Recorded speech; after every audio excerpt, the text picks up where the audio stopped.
The woods were wrong before anyone died. That's the part the hunters agreed on later. The ones who were still alive to agree on anything at all.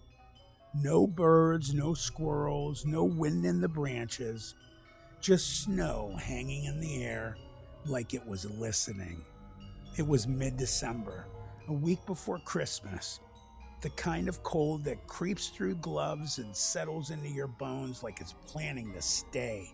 A small group of hunters had pushed deeper than usual, farther than they normally went, because the sign was strange. Deer tracks that ended abruptly, drag marks that didn't match any known predator, blood in the snow with no carcass nearby. Then they found the animals. Not one, several. A doe folded backward in a way joints aren't meant to bend. A black bear cub torn open but not eaten. Coyotes shredded and left where they fell, ribs cracked outward like something had pulled instead of bitten. Predators don't do that.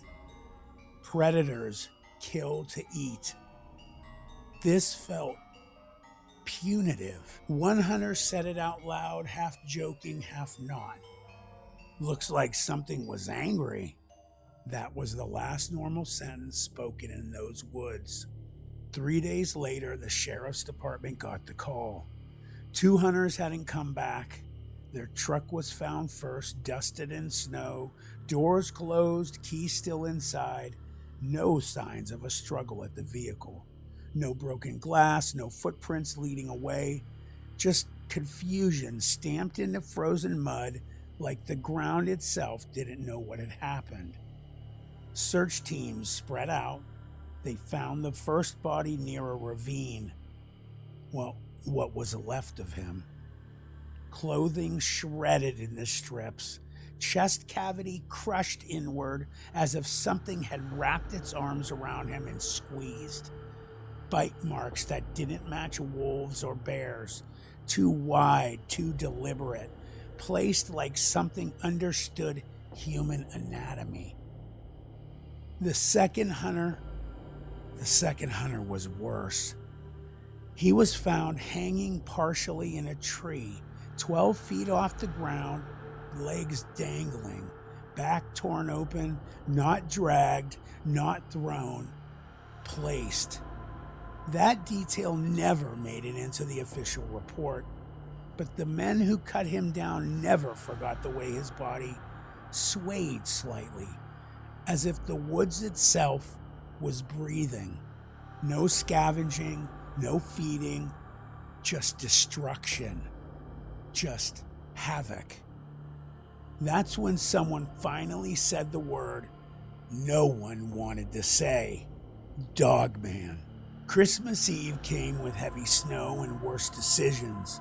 Despite warnings, despite fear, a group of locals, family men, lifelong hunters went back in, not to hunt, to retrieve equipment, trail cams, a blind they'd built years earlier. They told their wives they'd be back before dark. They lied. The sun went down fast. The woods swallowed light like it was hungry. That's when they heard it. Not a howl, a voice, low, broken, almost like speech dragged through a throat that wasn't meant to shape words. Something moved parallel to them, staying just out of sight, branches cracked high above their heads, not below. Something was above them. Snow fell from the trees as if something heavy had shifted its weight from limb to limb. Then the smell hit. Wet fur, blood, rot. One man turned to throw up and saw it. 7 feet, no, 9 feet tall at least. Digitigrade legs bent wrong, a chest too broad to be a wolf's. Eyes reflecting, faintly, but more so, emanating light. Amber, orange, yellow, in the snow light. The head was canine, but the posture was man-like, intelligent and assessing. It didn't charge, it watched. Then another shape moved behind it.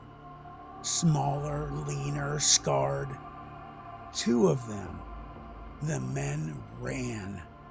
One tripped and felt hot breath on the back of his neck before hands, yes, hands, not paws, grabbed his coat and flung him forward 25 feet like a toy.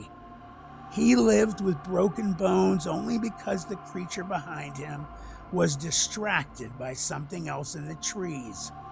Something that made it snarl in irritation instead of hunger. They reached the trucks barely breathing, engines screaming the life as something slammed into the side of the panels hard enough to dent steel. As they drove away, one man looked back, and every hair on his body stood straight. The Dogman stood at the tree line, and as the shape left his eyes, all that was left to see was those amber eyes in the dark, watching, not chasing, as if Christmas had already given it what it wanted. The woods were closed after that, officially for weather, unofficially because no one wanted to be the next thing found hanging in a tree. Christmas passed quietly, no more reports, but every year since, locals say the animals vanish again around mid-December. Hunters find tracks that start on 2 legs and end on 4. And sometimes late at night, when the snow is falling just right, the woods stop singing. New Year's is the noisiest lie humans tell themselves. We scream at the sky, light explosions over frozen ground, and pretend that crossing from one number to another means anything actually changed. But in the deep woods, midnight doesn't reset anything. It wakes things up.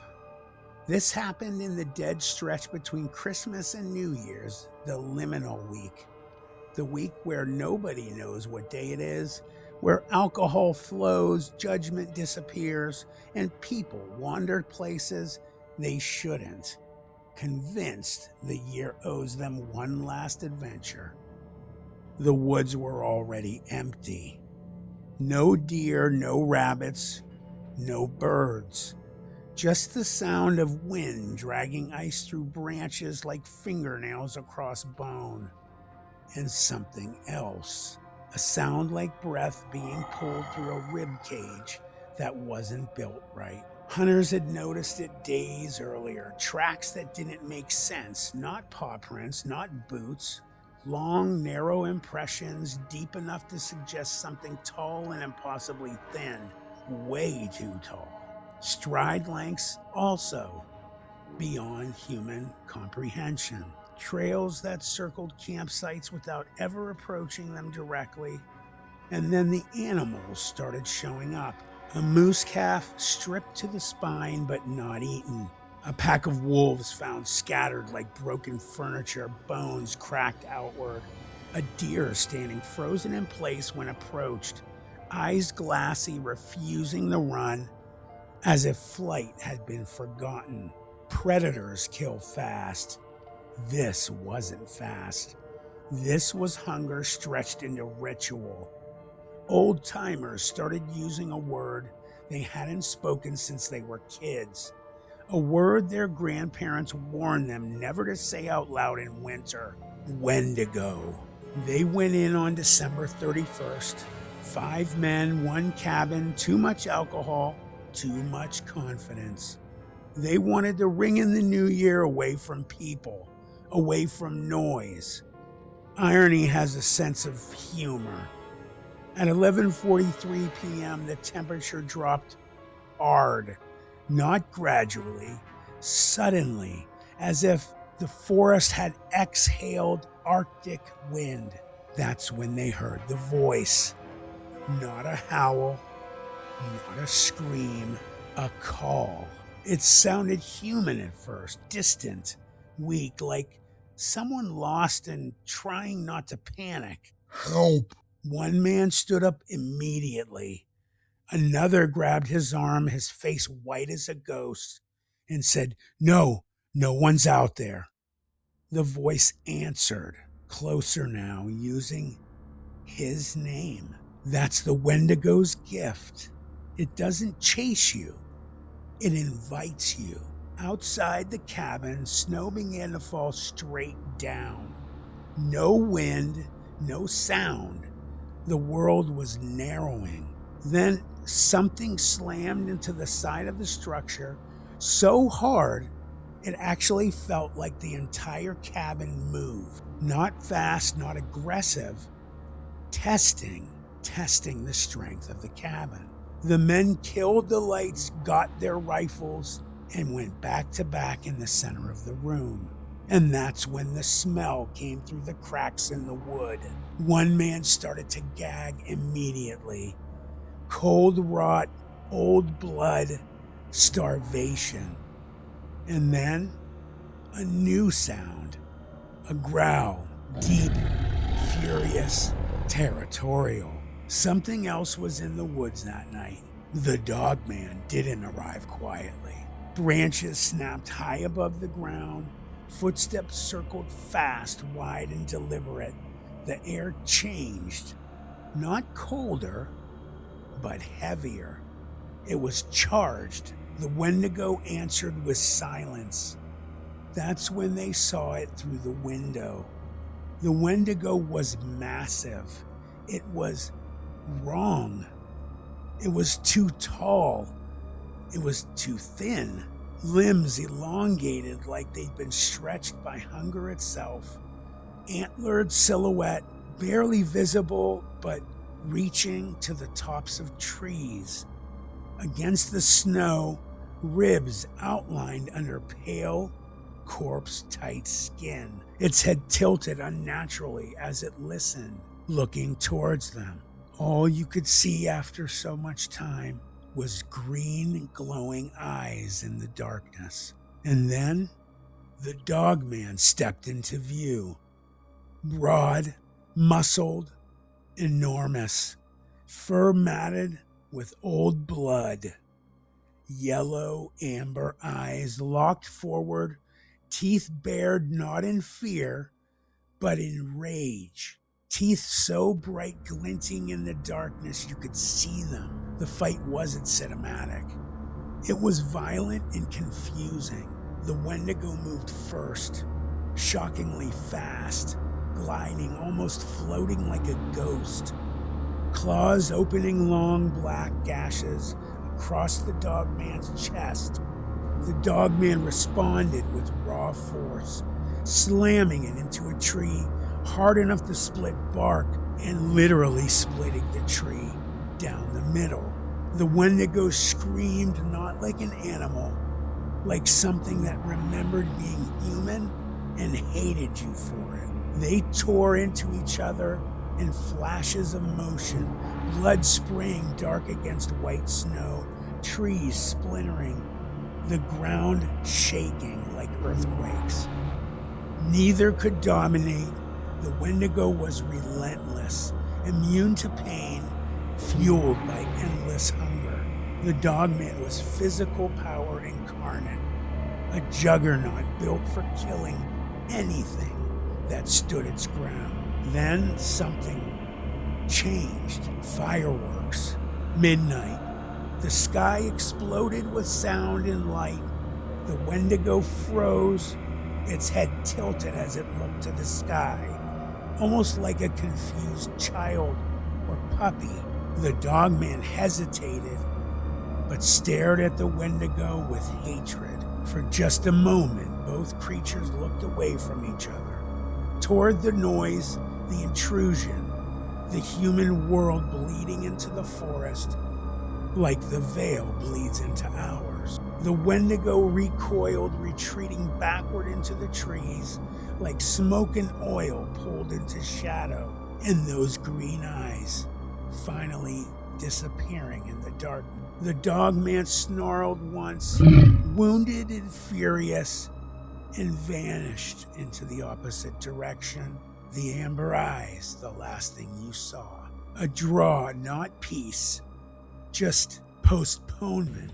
The men survived because the monsters lost interest in them. That's the truth that haunts them. They weren't spared. They were beneath notice. At dawn, they found claw marks and scratches on the cabin walls, not trying to get in, but marking territory. They left everything behind except for their guns. No one celebrated that new year again the same way. And every winter since, when the year turns and the woods go silent, people say the hunger comes back, waiting. So what'd you think, everybody? Let me know in the comments, and that was just a little gift from me to you. Happy holidays, please be safe. Thanks for being here on the 412.